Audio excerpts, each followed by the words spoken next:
विधानसभा का बजट सत्र चालू हुआ, उसका पहला दिन था। सबसे पहले मैं अपने मत क्षेत्र विसावदर विधानसभा के सारे किसानों, सारे मतदाताओं का बहुत बहुत धन्यवाद प्रकट करूंगा कि उन लोगों ने मुझ जैसे एक छोटे से बच्चे के ऊपर अपना आशीर्वाद देकर के विधायक बनाया और इस गौरवशाली भवन में बैठने का मौका दिया। मेरे जीवन में मैं सबसे पहली बार ये बजट सेशन अटेंड कर रहा हूँ। मैं खुद भी बहुत रोमांचित हूँ, उत्सुक हूँ सारे कामकाज को देखने के लिए, सीखने समझने के लिए और उसमें पार्टिसिपेट करके गुजरात की जनता के लिए बेस्ट से बेस्ट मुद्दे उठाने के लिए मैं उत्सुक हूँ।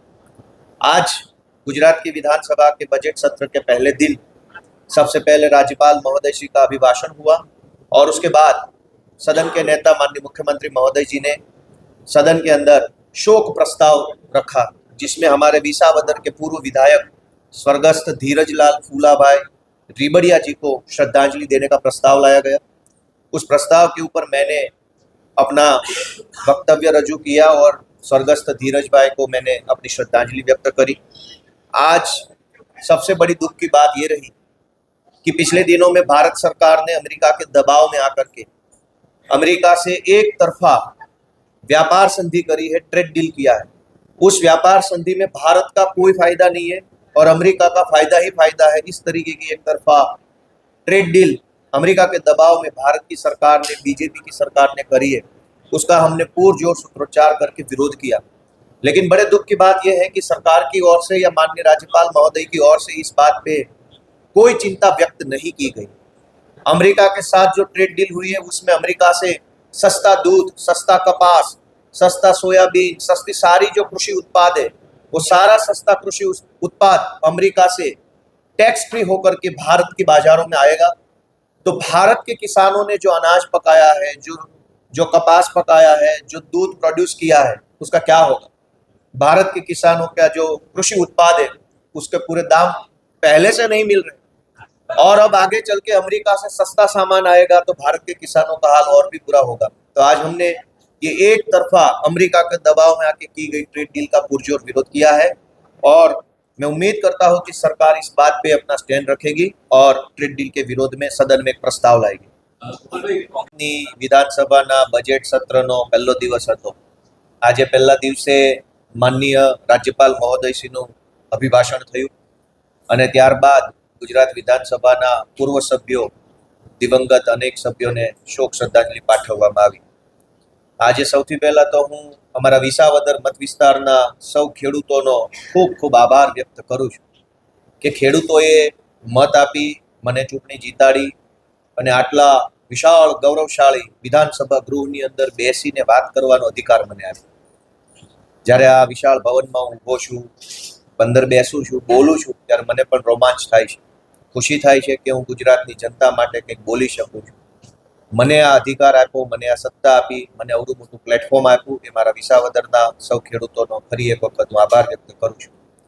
આજે અમારા વિસાવદરના પૂર્વ ધારાસભ્ય સ્વર્ગસ્થ ધીરજલાલ ફૂલાભાઈ રીબડિયા એમનો શોક પ્રસ્તાવ વિધાનસભામાં રજૂ થયો।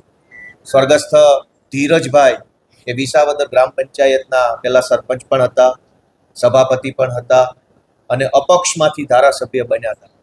સ્વર્ગસ્થ ધીરજલાલ એટલે કે અમારા ધીરુ બાપા, એમના પિતાશ્રી ફૂલા બાપા, તેઓ જુનાગઢની નવાબ સરકાર સામે ખેડૂતો માટે દેવા માફીની લડાઈ લડતા અને દેવા માફીની લડાઈ લડતા લડતા જુનાગઢ નવાબના શાસન સંભાળતા અંગ્રેજ અધિકારીએ એમને જુનાગઢ સરકારનું સ્થળ છોડવું પડે અને ગાયકવાડ સરકારનો આશ્રય લેવો પડે એવી રીતે એમને હેરાન કરવામાં આવ્યા હતા, પરંતુ તેઓ ક્યારેય પાછી પાની કરી ન હતી।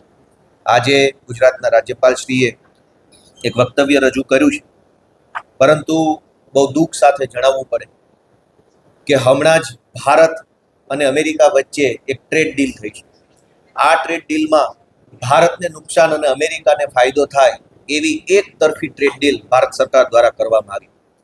અમેરિકાથી કૃષિ ઉત્પાદનો જેવા કે સોયાબીન, કપાસ, દૂધ, આ બધા કૃષિ અથવા પશુપાલન સાથે સંકળાયેલા જે કાંઈ ઉત્પાદનો છે એ ભારતની અંદર અમેરિકા નિકાસ કરે તો ભારત તરફથી કોઈ પણ પ્રકારનો એમને ટેક્સ લાગવામાં નહીં આવે। હવે જો અમેરિકાનું દૂધ, અમેરિકાનો કપાસ, અમેરિકાના સોયાબીન, અમેરિકાનું બધી જ વસ્તુઓ ગુજરાતમાં, ભારતમાં વેચાવા લાગે તો ભારતના ખેડૂતોએ પકવેલો કપાસ, ભારતના ખેડૂતોનું સોયાબીન, ગુજરાતના ખેડૂતોએ ઉત્પન્ન કરેલું દૂધ, એનું શું થાય? આટલી મોટી ટ્રેડ ડીલ એક તરફી રીતે કરી છે. એ ટ્રેડ ડીલ ખેડૂતો માટે હાનિકારક હોવા છતાં રાજ્યપાલશ્રીએ ક્યાંય પણ એમના વક્તવ્યમાં આ ટ્રેડ ડીલ બાબતે કોઈ ચર્ચા કરી નથી, જે ખરેખર દુઃખદ બાબત છે. ગુજરાત મહદઅંશે ઉદ્યોગ અને મુખ્યત્વે ખેતી સાથે સંકળાયેલું રાજ્ય છે. જો ગુજરાતના ખેડૂત સમૃદ્ધ નહીં હોય, ખેડૂત સુખી નહીં હોય, તો ગુજરાતનો કોઈ માણસ સુખી નહીં થઈ શકે. ઓલરેડી ખેતીની અંદર કુદરતી પરિબળોના કારણે, માર્કેટની અવ્યવસ્થાના કારણે, કરદાના કારણે, ભ્રષ્ટાચારના કારણે ખેડૂતોને પૂરા ભાવ નથી મળતા, ખાતર નથી મળતું, પાણી નથી મળતું, અનેક સમસ્યાથી ગુજરાતનો ખેડૂત ઘેરાયેલો છે. તેમ છતાંય ગુજરાતના ખેડૂતને સહાય આપવાના બદલે, ગુજરાતના ખેડૂતને મદદ કરવાના બદલે, ગુજરાતના પશુપાલકોને સરકારની મદદ આપવાના બદલે અમેરિકાના ખેડૂતોને ફાયદો થાય એવી ટ્રેડ ડીલ એટલે કે વેપાર સંધિ ભારત સરકારે અમેરિકાના દબાણમાં આવીને કરી છે. દુનિયાનો કોઈ દેશ બીજા દેશથી દબાઈને આવી રીતે પોતાના દેશનું નુકસાન થાય એવી સંધિ કરતો નથી. પરંતુ બહુ દુઃખ સાથે કહેવું પડે કે ભારતની સરકારે, ભાજપની સરકારે, નરેન્દ્ર મોદીની સરકારે અમેરિકાના દબાણમાં આવી અમેરિકાના ખેડૂત માલામાલ થાય અને ગુજરાતના ખેડૂત બરબાદ થાય એવા પ્રકારની ટ્રેડ ડીલ કરી છે. અમે આ ટ્રેડ ડીલનો આજે ગૃહમાં સૂત્રોચ્ચાર કરીને પણ વિરોધ કર્યો છે રાજ્યપાલશ્રીના અભિભાષણ વખતે. પણ દુઃખ સાથે જણાવવું પડે કે સરકારે કે માનનીય રાજ્યપાલ મહોદયશ્રીએ ખેડૂતોને ભવિષ્યમાં થનાર નુકસાન બાબતે કોઈ ચિંતા વ્યક્ત કરી નથી. Thank you. ચૂંટણી માટે થઈ જ્યારે જાહેરાત થઈ ત્યારે નોટાની માંગણી કરી કે ભારતમાં બધી જ ચૂંટણીઓમાં નોટા છે, તો ઉપાધ્યક્ષની ચૂંટણીમાં નોટા કેમ નહીં? અમારે કોઈને મત નથી આપવો, ભાજપને નથી આપવો, કોંગ્રેસને નથી આપવો. શા માટે આપવાનો? અમારે નોટામાં મત આપવો છે, અમારે મારો વિરોધ નોંધાવવો છે કે અમને તમે બંને પસંદ નથી. તો આજે અમને નોટાનો ઓપ્શન આપવામાં આવ્યો નથી, એટલે અમે ચૂંટણી પ્રક્રિયામાં ક્યાંય જોડાયા નથી. ઉપાધ્યક્ષની ચૂંટણી ભાજપ પક્ષના પૂર્ણેશભાઈ જીત્યા છે, એમને શુભેચ્છા, પણ અમે ક્યાંય એમાં જોડાયા નથી.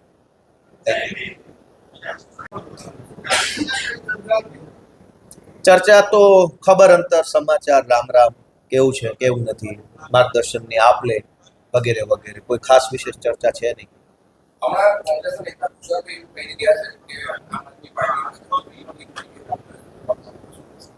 આમ આદમી પાર્ટી જ્યારે ગુજરાતમાં હતી જ નહીં એ વખતે કોંગ્રેસ કોના કારણે હારતી?